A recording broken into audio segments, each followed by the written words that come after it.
Kursky here. Spatial thinking. Why am I thinking spatially today? Well, because it's the day before. I'm even wearing my geography glasses. Look at my geography glasses. Very cool. I am heading to the Esri User Conference. I've been attending the Esri User Conference since probably before many of you were born. 1998 was my first Esri conference. I still regard it as one of my favorite things during the year. Look at my map placemat. Map placemat. Thanks, Mom. The Esri User Conference. Technical sessions, the expo hall, the map gallery, the academic program fair, the plenary, the user presentations, they're all magnificent. I still regard the Esri User Conference as one of the highlights and most important events of my professional yearly journey. And for folks that have never been, go one time in your life. That's my recommendation. I understand it's expensive to get there, to stay there, and so on. San Diego, beautiful place, but I understand the limitations. Go one time in your life. That's my recommendation. You won't regret it. It is extremely inspiring. You get to meet people from all over the world, literally. Over 21,000 people there from 125, 130 countries around the world. Absolutely fantastic.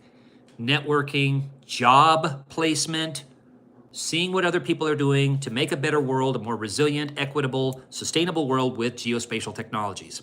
I will be there, as always, and this year I've got 6 workshops to teach.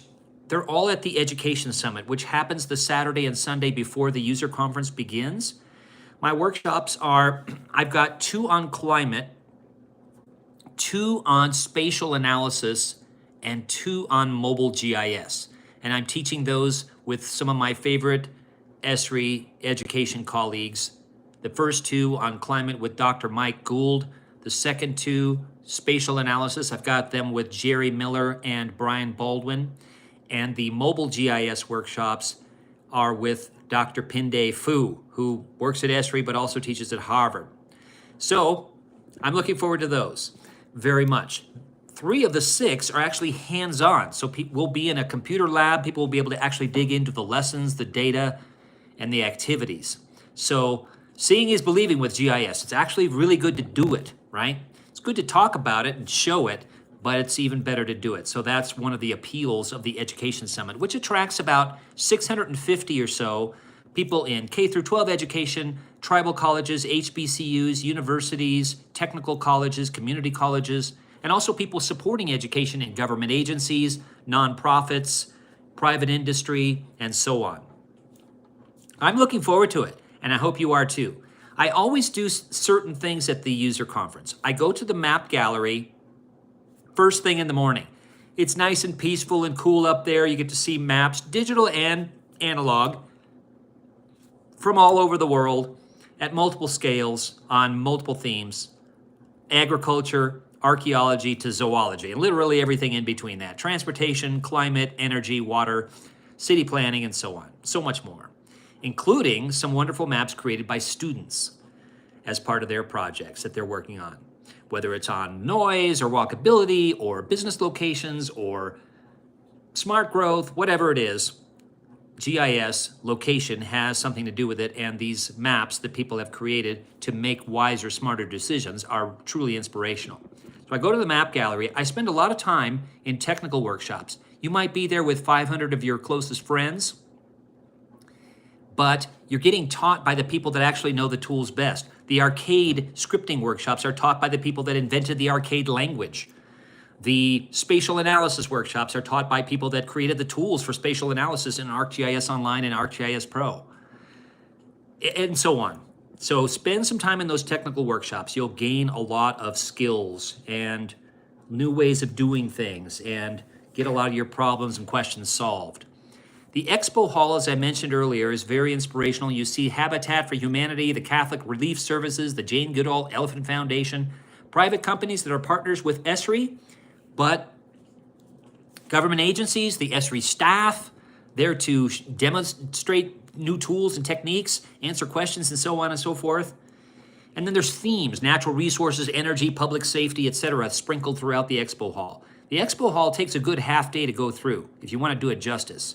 I'd spend a whole day there if you can. So the expo hall, the map gallery, the technical workshops, and the networking. There's something about being there with people that are making a positive difference on the planet that truly is, it's very inspiring. The plenary always attracts a big crowd. Yeah, I know some of you don't like to be in a room with a huge amount of people, but you get to know people right around you, and Jack Dangerman, Esri CEO and president, is there, along with some special guests that are truly, again, making an amazing difference in their community, in their region, in their state, in their country with geospatial technology. So don't skip the plenary day. That's Monday. Don't skip that day. That's truly inspiring. I love the plenary day. My favorite part is usually when the students come out in the afternoon. There's usually some sort of educational segment in the afternoon. Of course, that's near and dear to my heart as an educator. So the plenary day, the map gallery, the academic program fair, which is Monday after the plenary, you get to meet people at Penn State, University of Redlands, University of Colorado, University of Denver, all kinds of places that are hosting tables that you can find out more about their program, their certificate programs, their master's, their bachelor's programs in geospatial, PhD programs, etc. And also single courses that they offer, online and face-to-face and hybrid. So find out about their programs to further your own geospatial technology journey. So that's the academic program fair, the map gallery, the expo hall, the technical workshops, the plenary, and the user presentations, again, from people from all walks of life, people that are new to GIS, but also veterans that have been around GIS like me since the 20th century and have seen lots of amazing changes in the field. So that's the user conference and the education summit. There's also other events that happen concurrently. There's regional events, Esri Canada. There's a Colorado where I am, meetup. There's meetups for transportation, energy, water, natural resources. So there's specific themes. There's also regions. And San Diego's a beautiful place. The convention center is right there on the harbor, and there's always a nice breeze blowing in from the Pacific Ocean. And it is truly amazing. Even the expo, the exhibit area right outside there in the convention center is full of cool geo posters and geeky posters like that and stuff like that. And it's fun to get your picture by there. And there's also a store. There's two stores, one for Esri Press books. And then there's another one that it's kind of combined really, but geo geeky shirts, pens, mugs. There was one last year that was my favorite. It was boxing, and I know nothing about boxing, but it was vector versus raster. You know, who's going to win? So it was the front of the shirt was like a upcoming boxing match between vector and raster. That's pretty geeky, but it was pretty cool. I have a Geo Geek shirt that I bought there years back. Anyway, lots of fun. Books, shirts, geo swag. Yeah, that's really a grand and glorious thing. So I look forward to seeing you at the Esri User Conference and also the Education Summit. Take care and safe travels, and we'll see you in San Diego. If you're going to San Diego.